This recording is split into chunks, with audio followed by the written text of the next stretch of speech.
Nihilism, the belief that life has no inherent meaning, that all values are arbitrary, and that existence itself is some cosmic accident with no purpose.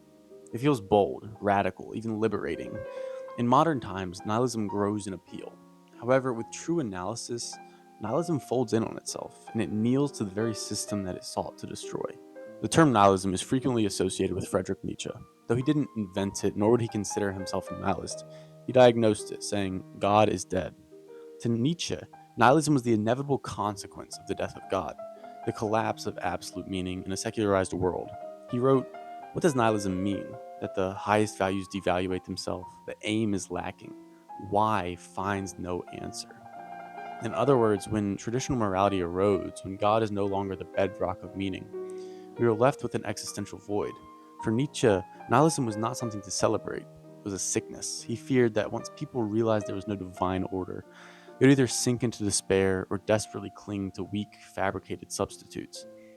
Today, nihilism is often worn as an aesthetic, a form of romanticizing this raging despair that's faced in coddled society. It's easy to romanticize nihilism as a tool of numbness, but actually try and apply it to real life, and the contradictions become painfully clear. Here's the first problem: nihilism is unlivable. If you truly believed that nothing mattered, you wouldn't get out of bed in the morning. You wouldn't care about food, relationships, or even arguments about nihilism.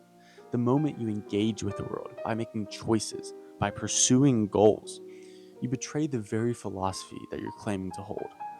The action itself contradicts nihilism. Everything you do is set towards some aim or end, and when it's broken down far enough, this aim reveals a known or unknown belief in value. Simone de Beauvoir called this out in The Ethics of Ambiguity. She argued that nihilists consider the world as a game, and they themselves are the divinity that freely creates and freely destroys. But she warns, if they were really convinced of the vanity of everything, they would not bother to affirm it. In other words, nihilists love to proclaim the meaninglessness of life, but the very act of proclaiming it reveals that they do still care about something. Otherwise, why bother? Even the nihilists of pop culture, that brooding, detached character who believes in nothing, always seems to have at least one thing they're committed to: proving their nihilism.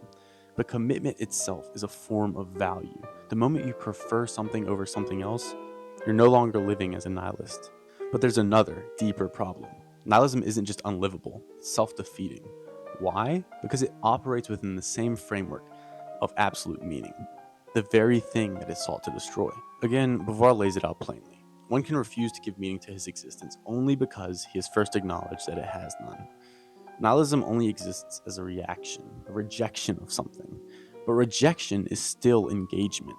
And in rejecting absolute meaning, nihilism assumes that meaning must either be absolute or non existent. This is precisely the kind of black and white thinking that's been inherited from the Judeo Christian dogma.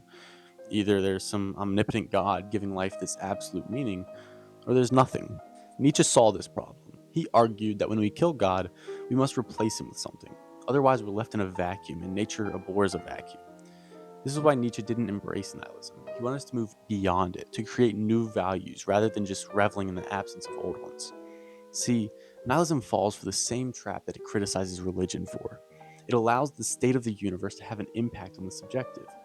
By saying that the universe objectively has no meaning, it implies that the universe maintains a principle of being that which can be described as having meaning, and it grieves in its absence. But what is meaning anyway? Imagine there were no subjectives, a stale universe possessing no observers. This universe could not be characterized. There would merely be a state of what is, or isness. Meaning implies a sort of value or importance, yet with no subjective in contrast to the objective, there's no tension to create meaning in a meaningless void of isness. This view shows how the analysis of the universe lacking meaning through an objective lens is a type error. The universe is not something that should be talked about in relation to meaning. In nihilism, in the void of religion, recognizes that this is a glum postulate. However, what nihilism fails to reach in its attitude is that being subjective beings, meaning is in our hands. It is not an independent thing, but a characterization of value in the eye of a subjective. Let's assume that there's a true nihilist. What might their life look like? Do they just pursue pleasure? Well, this creates meaning and pleasure. Do they seek to justify nihilism? well, then they create meaning in the pursuit of a truth or knowledge. Well, maybe they accept this and they fall into a state of paralysis. Even then, meaning is created in the acceptance of meaninglessness. In viewing the fact that meaning is not a characteristic the universe can have as an ultimate truth, the nihilist contains himself within this absolutist framework and limits the true freedom of the subjective to create meaning. Ultimately, to avoid the trap of nihilism, the subjective must come to recognize its own freedom to create meaning.